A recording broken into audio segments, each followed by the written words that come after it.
Out of all of Lewis and Clark's encounters with Indians, with the thievery of spoons and hatchets and guns and horses and trinkets,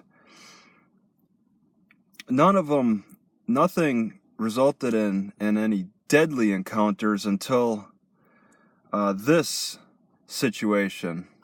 On the way back, after crossing the Rocky Mountain area and finding more game again, they got several miles east of the Rockies, but there was still mountainous terrain, and they entered into the Minnetares area, and the Minnetares, which that's what they were called actually something else, but Lewis and Clark called them Minnetares the whole time. They were mentioned the Minnetares were mentioned many times in the book. They were some of the most fearful northern Indians. It sounds like they descended from Canada.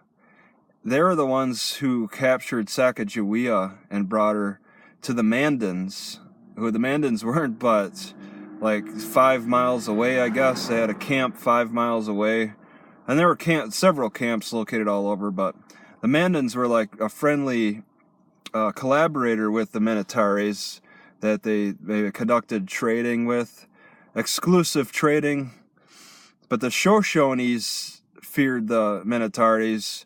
The Shoshones would live in the mountains, in the Rocky Mountains, and descend from the mountains every so often just to get some buffalo quick, beaver, whatever else they could, and then run back to the mountains to not get, just to avoid getting caught up by the Minnetares and their war parties. And Lewis and Clark came across a war party, and how they described it was, before this fateful day came, it was the day before the fateful day. The Minnetares had a party of about 8 people, and they were watching Dwyer and the Minnetares. This is when Lewis and Clark broke up, so we're only getting Lewis's account. And Lewis actually got shot by his own man about a week later.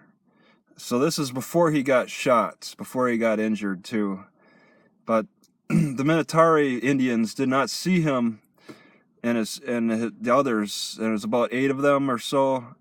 But the Indians saw Dwyer. I think Dwyer was out hunting by himself, and the Minnetares were standing upon a mountain and just watching. And that's when Lewis kind of snuck up, but he tried to sneak up in a friendly manner, but very, very guarded friendly. They got together. They discussed trying to build relationships.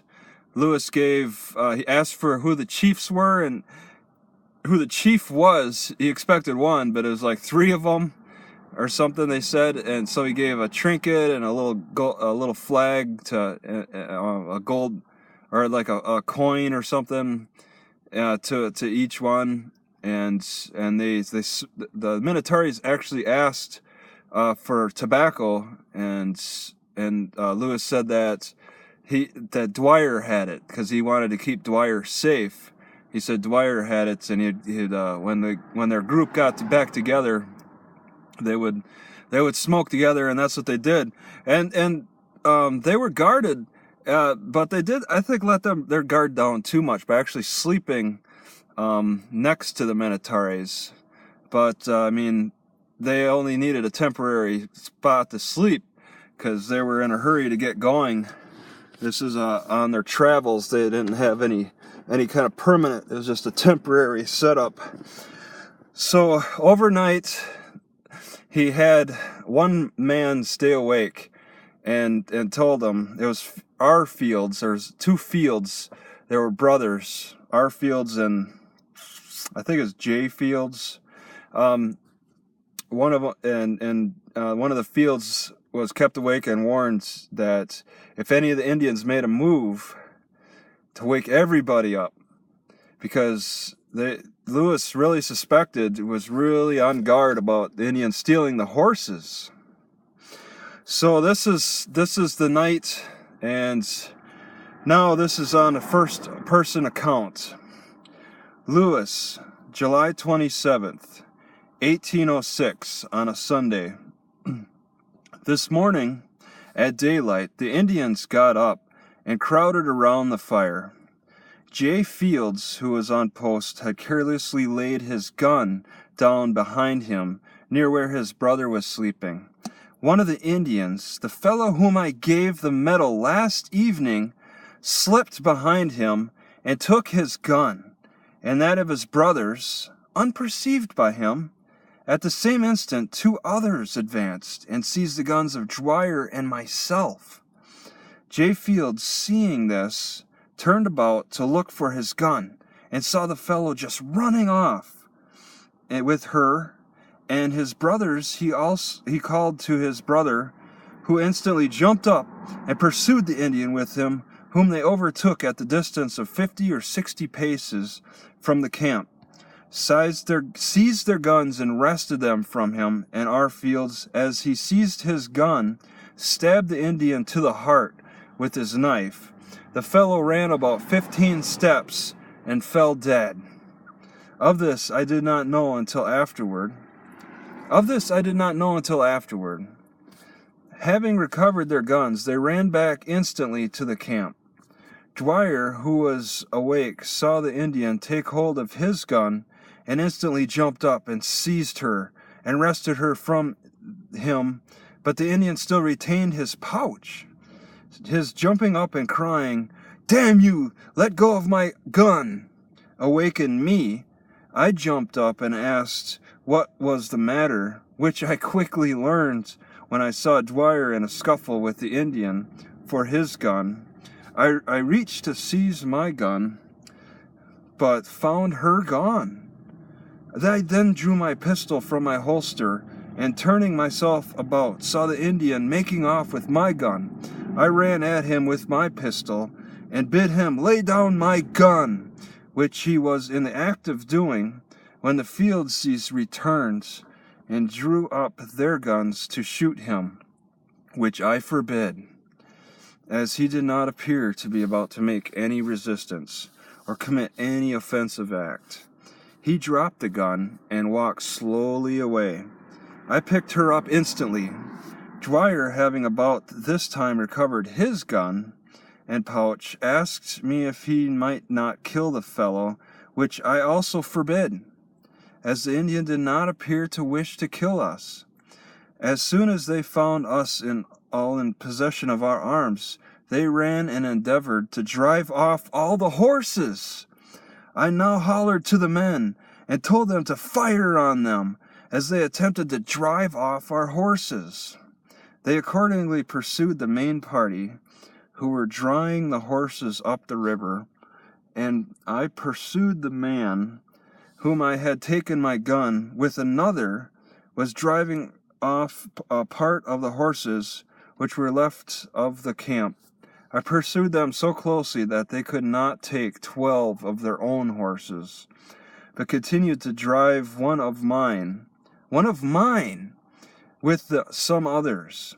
At the distance of 300 paces, they entered one of those steep niches in the bluff with the horses. Before them, being nearly out of breath, I could pursue no further. I called to them, as I had done several times before, that I would shoot them if they did not give me my horse, and raised my gun. One of them jumped behind a rock and spoke to the other, who turned around and stopped at the distance of 30 steps from me, and I shot him through the belly. He fell to his knees and on his right elbow, from which his position he partly raised himself up and fired at me, and turning himself about crawled in behind a rock, which was a few feet from him. He overshot me. Being bareheaded, I felt the wind of his bullet very distinctly. Not having my shot pouch, I could not reload my piece, and as there were two of them behind good shelters from me, I did not think it prudent to rush on them with my pistol, which I had discharged. I had not the means of reloading until I reached camp. I therefore returned leisurely towards camp. On my way, I met with Dwyer, who, having heard the report of the guns, had returned in search of me and left the fieldseas to pursue the Indians. I desired him to hasten to the camp with me and assist in catching as many of the Indian horses as were necessary, and to call to the fieldseas if he could make them hear to come back to that we still had a sufficient number of horses. This he did, but they were too far to hear him. We reached the camp and began to catch the horses and saddle them and put on the packs. The reason I had not my pouch with me was that I had not time to return about 50 yards to camp after getting my gun before I was obliged to pursue the Indians or suffer them to collect and drive off all the horses. We had caught and saddled the horses and began to arrange the packs, when the fieldseas returned with 4 of our horses. We left one of our horses and took 4 of the best, of those of the Indians. While the men were preparing the horses, I put 4 shields and 2 bows and 2 quivers of arrows, which had been left upon the fire, with sundry and other articles. They left all their baggage at our mercy. They had but 2 guns, and one of them they left. The others were armed with bows and arrows and eye-dags. The gun we took with us. I also retook the flag, but left the medal about the neck of the dead man, that they might be informed who we were. We took some of their buffalo meat, and set out ascending the bluffs by the same route we had descended last evening, leaving the balance of 9 of their horses, which we did not want.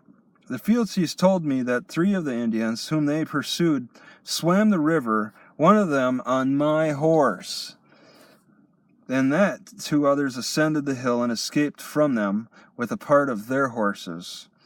2 I had pursued into the niche. 1 lay dead near the camp, and the 8th we could not account for, but suppose he ran off early in the contest. Having ascended the hill, we took our course through a beautiful level plain a little to the south of east. My design was to hasten to the entrance of Maria's River as quick as possible in the hope of meeting with the canoes and party at that place, having no doubt but that they would pursue us with a large party, and as there were a band near the Broken Mountains, or probably between them, and the mouth of that river, we might expect them to receive intelligence from us and arrive at that place nearly as soon as we could. No time was therefore to be lost, and we pushed our horses as hard as they could bear. At 8 miles, we passed a large branch 40 yards wide, which I called Battle River. At 3 p.m. we arrived at Rose River, about 5 miles above, where we had passed it as we went out, having traveled, by my estimate, compared with our former distances and courses, about 63 miles. Here we halted an hour and a half, took some refreshments, and suffered our horses to graze. The day proved warm, but the late rains had supplied the little reservoirs in the plains with water, and had put them in fine order for traveling. Our whole route so far was as level as a bowling green, with but little stone and few prickly pears. After dinner, we pursued the bottoms of Rose River, but finding inconvenient to pass the river so often, we again ascended the hills to the southwest side and took the open plains. By dark, we had traveled about 17 miles further. We now halted to rest ourselves and horses about 2 hours. We killed a buffalo cow and took a small quantity of the meat. After refreshing ourselves, we again set out by moonlight and traveled leisurely. Heavy thunderclouds lowered around us on every quarter, but that from which the moon gave us light. We continued to pass immense herds of buffalo all night, as we had done in the latter part of the day. We traveled until 2 o'clock in the morning, having come by my estimate after dark about 20 miles. We now turned out our horses and laid ourselves down to rest in the plain, very much fatigued, as may be readily conceived. My Indian horse carried me very well, in short, much better than my own would have done, and leaves me with but little reason to complain of the robbery.